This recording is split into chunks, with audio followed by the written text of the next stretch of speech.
Good morning, detectives. Today we are going to continue to work on the case of the missing manatee, Chapter 2.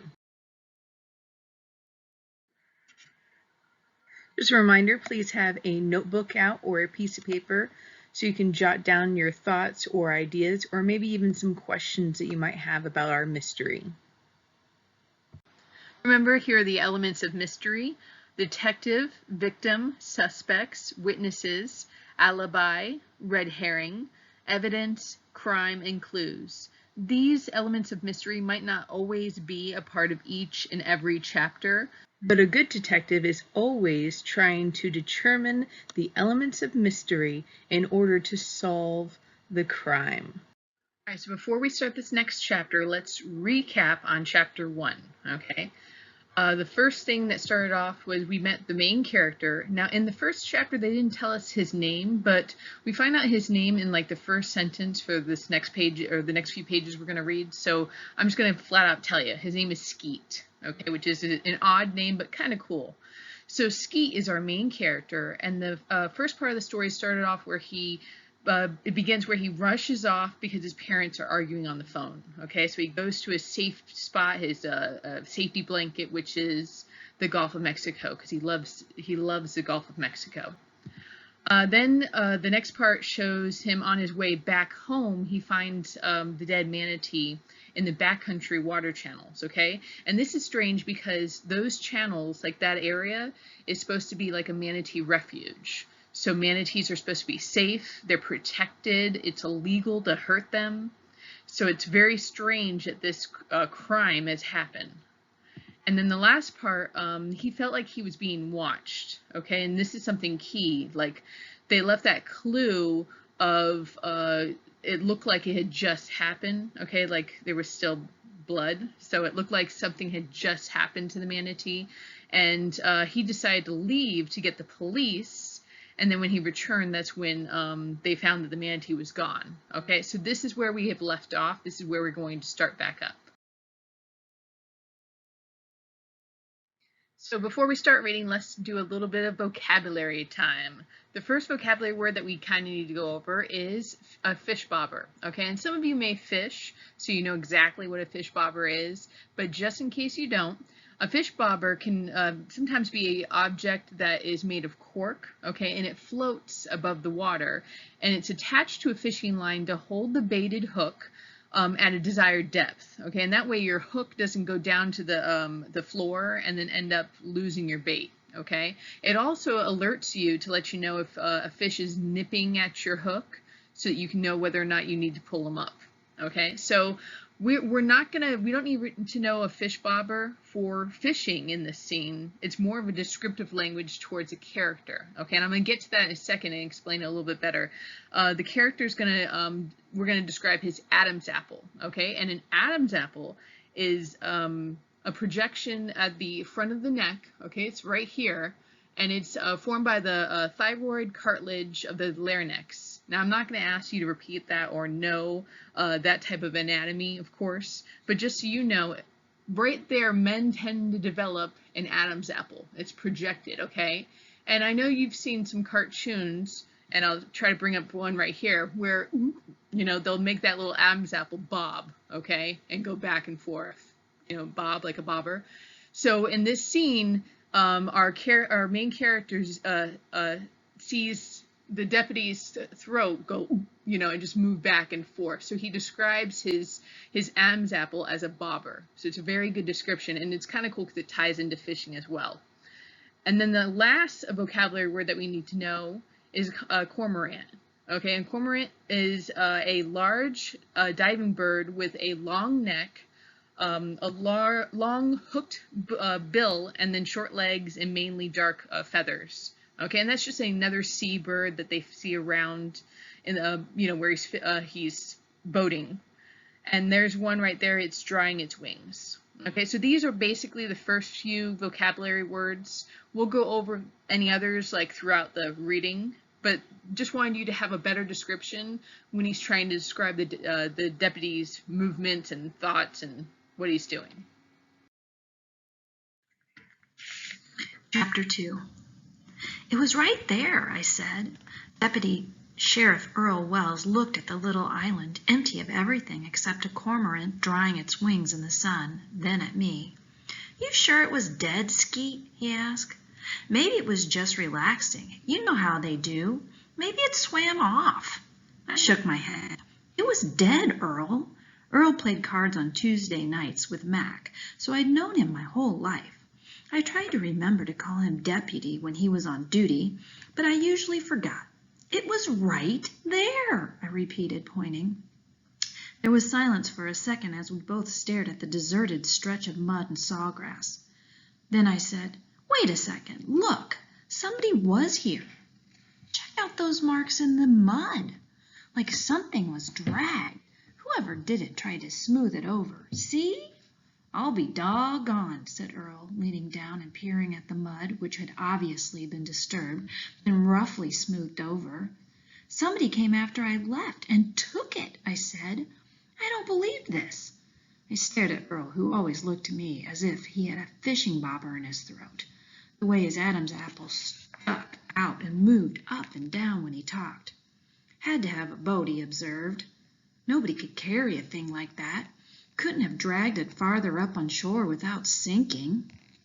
I was still so stunned by the manatee's disappearance, I just nodded in agreement.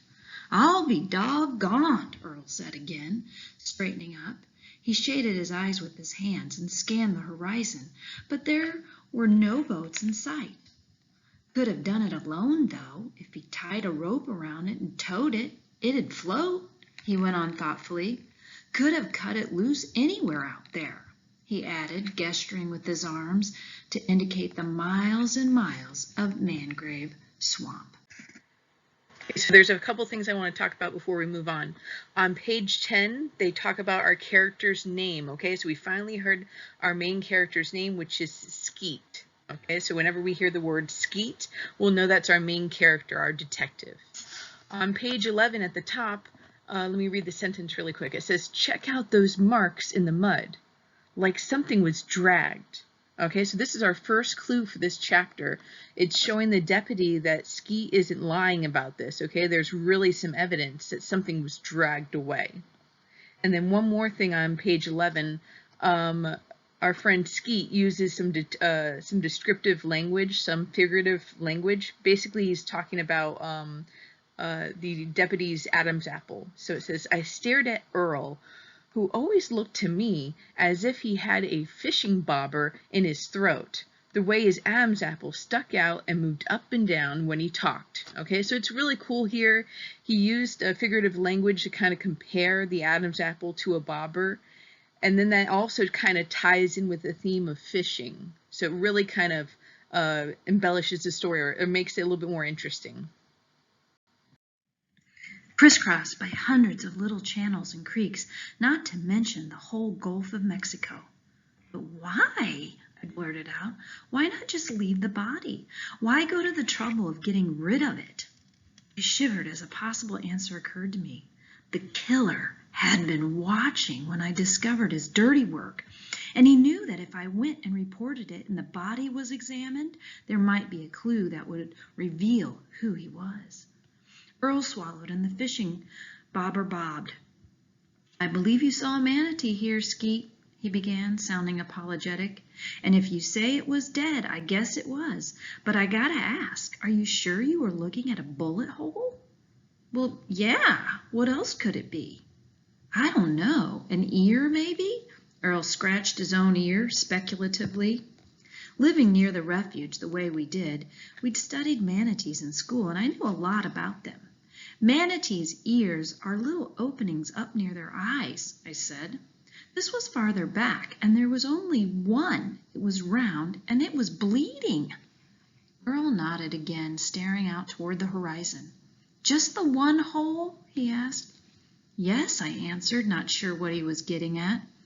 "Entrance wound, no exit wound," he said thoughtfully. "So the bullet is still in there," I finished excitedly. "That's why he wanted to hide the body. If you had the bullet, you could figure out who did it." "Not necessarily," Earl corrected, "but it would sure help." We were quiet for a minute, thinking about it. Hard to understand, though, why anybody'd want to do such a thing, Earl said, shaking his head. They're harmless critters as far as I know. He paused and mused. Never heard of anybody eating the meat. Yuck, I said, not even wanting to think about it. Eating a manatee would be like eating somebody's pet dog or cat. And I don't believe I've ever seen a trophy manatee head hanging on the wall of anybody's den. Earl drawled, looking at me with a sideways grin. Imagining it, I grinned back, but then I pictured a lifeless body again and felt the smile slide off my face. The only people I've ever heard complain about the manatees are some of the fishing guides, Earl said thoughtfully. Not Mac, but some of the others. Yeah, I've heard 'em too, I said. They hate having to slow down when they go through the refuge area. It takes them longer to get where they're going and cuts down on their fishing time.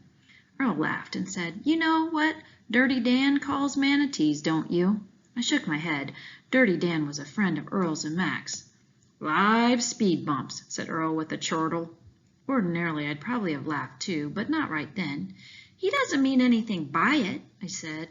Nah, Earl agreed. He's only griping 'cause he likes to run his boat flat out. After a minute, he said, About the only thing I can imagine is that some good old boys or maybe some teenage kids got drunked up and stupid. I nodded. It was a possibility. So how are we going to catch 'em, I asked. Hold on now, Skeet, Earl said. I don't think we'll be sending out the posse on this. We won't? I said, feeling confused. Did Earl mean we were going to go after the guy ourselves? I felt first thrilled, then terrified at the prospect. But Earl said, First thing we'll do is go back and report it to Fish and Wildlife. Ordinarily, they'd be the ones to investigate if somebody killed or even hurt a manatee. If we had the body, they'd probably send it to St. Pete for study. But, he shrugged, holding out his empty hands. But what? Without a body, there isn't much to investigate. They might even take the position that without a body, there's no proof there was a crime. There was a body, I protested. I know, Earl said soothingly. It's too bad it's up and disappeared. What I'm saying, Skeet, is that law enforcement folks are busy. This isn't going to be real high up on their list of priorities. I couldn't believe this. It's because I'm a kid, isn't it? I muttered. Nobody ever listens to kids. Alrighty, so a couple things to discuss on this page. The first page number 14, we found our first suspect. Okay, so if you have your paper out, please write down under suspects. Our first suspect is Dirty Dan. Okay, so that's cool because it already marks off that that's somebody we're going to be suspicious of. When we hear his name, if later on he's talking, we're going to want to take note of if he's saying anything suspicious. Okay, because we want to be able to rule him out. The next part I want to talk about is on page 15. Let me just find the wording. It says, hold on now, Skeet, Earl said. I don't think we'll be sending out the posse on this. Okay, and a posse, it's not a possum. A posse is a group or a crew for like a law enforcement. Okay, so he doesn't want to send all the cops out on this. It's not, they're not going to sound the alarm yet. Okay, and then the other vocabulary word I wanted to point out was a few sentences down. It says, I felt first thrilled, then terrified at the prospect. Okay, and the prospect is the possibility or the idea. So Skeet was excited, like, hey, maybe we can solve this mystery on our own, but wait a minute, this could be kind of scary. It's not that, Skeet, Earl said. His Adam's apple bobbed and he said softly, I'm just trying to be realistic here. But somebody shot a manatee, I said. It's against the law, right? You think he should just get away with it? That's not fair. No, all I'm saying, it's not right, Earl. Earl sighed. I hear you, Skeet, but I interrupted again. I couldn't help it. I should have stayed here until somebody else came along in a boat, I said in disgust. Then we'd have the proof. Even as I said it, I remembered the fear I'd felt there with the dead creature at my feet, imagining the killer nearby. Listen to me, Skeet, Earl was saying. You did the right thing. Think about it. Whoever did this was near enough to take the body away before we arrived, and we got out here pretty quick. I'm glad you weren't here for long, especially if it was a bunch of drunks that did the shooting. Maybe Earl was right, but I figured he was just trying to make me feel better. We'll go back and make our report, he said. And who knows, maybe I'm wrong and they'll pursue this thing. But don't count on it, Skeet. We don't have any evidence, and the departments are all pretty strapped right now. Okay, I said, even though it wasn't okay at all. Earl was making it sound as if I was supposed to go back, make a stupid report, and wait to see what happened, which would be nothing, but I wanted to know who killed the manatee and hid the body. And why? Whoever it was ought to be caught and punished, plain and simple. I sighed and stepped back into the patrol boat.